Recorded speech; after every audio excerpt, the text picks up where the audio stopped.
warahmatullahi wabarakatuh. Perkenalkan, nama saya Intan Lestari Dewi, NIM B200170285. Di sini saya akan mempresentasikan mengenai audit manajemen sumber daya manusia. Nah, nanti saya akan menjelaskan mengenai pengertian, manfaat, feedback dan kesempatan, tujuan serta ruang lingkup. Langsung saja kita lanjut ke materinya. Ke poin yang pertama, yaitu pengertian audit manajemen sumber daya manusia.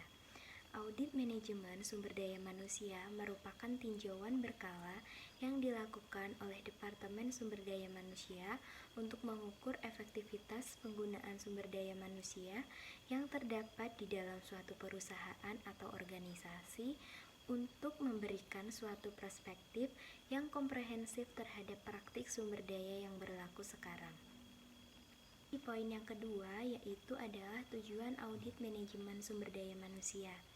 Tujuan audit sumber daya manusia yaitu untuk mengevaluasi kekuatan dan kelemahan mengenai kinerja dalam suatu perusahaan atau organisasi yang ada sekarang dan kemudian akan dicocokkan kembali dengan syarat yang dibutuhkan di masa yang akan datang.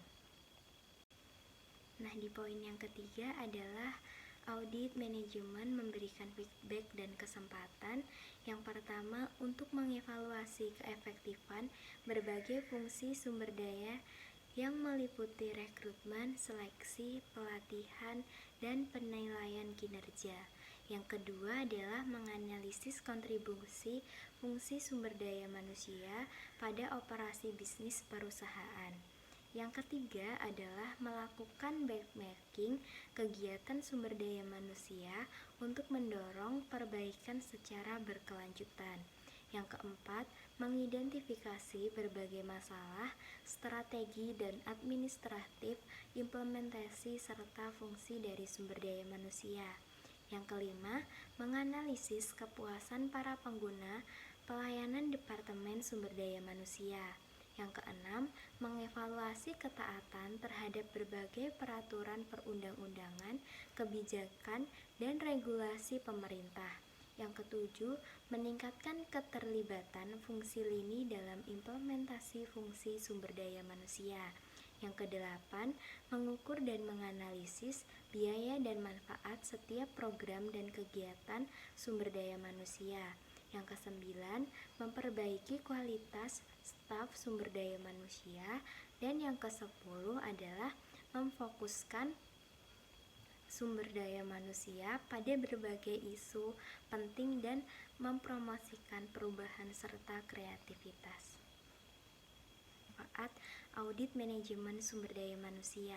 Yang pertama, meningkatkan citra profesional Departemen Sumber Daya Manusia. Yang kedua, mendorong kebijakan dan praktik sumber daya manusia. Yang ketiga, memperluas tugas dan tanggung jawab Departemen Sumber Daya Manusia. Yang keempat, untuk lebih profesional dalam bekerja dan bertanggung jawab. Yang kelima, menentukan masalah kritis, mentaati hukum dan peraturan.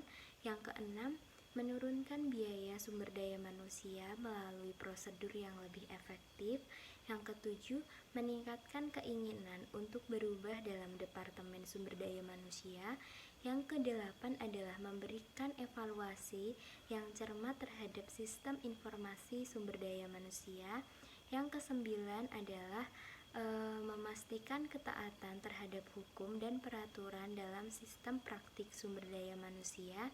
Dan yang ke-10 adalah mengidentifikasi kontribusi dari Departemen Sumber Daya Manusia terhadap organisasi.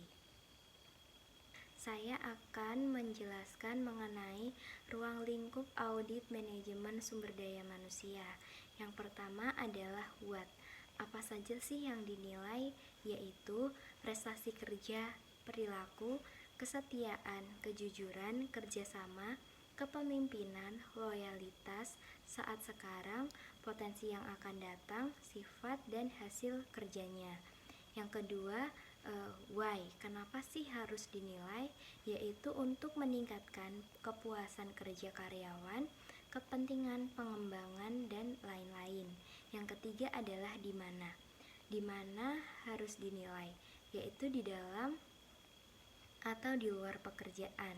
Yang keempat adalah when, kapan harus dinilai, yaitu secara periodik atau normal dan secara terus-menerus atau informal. Yang kelima, siapa sih yang harus dinilai atau who, yaitu atasan langsung, atasan dari atasan langsung atau suatu tim yang dibentuk dari perusahaan. Yang keenam, how atau bagaimana. Bagaimana penilaiannya, yaitu dengan metode tradisional ataupun metode modern.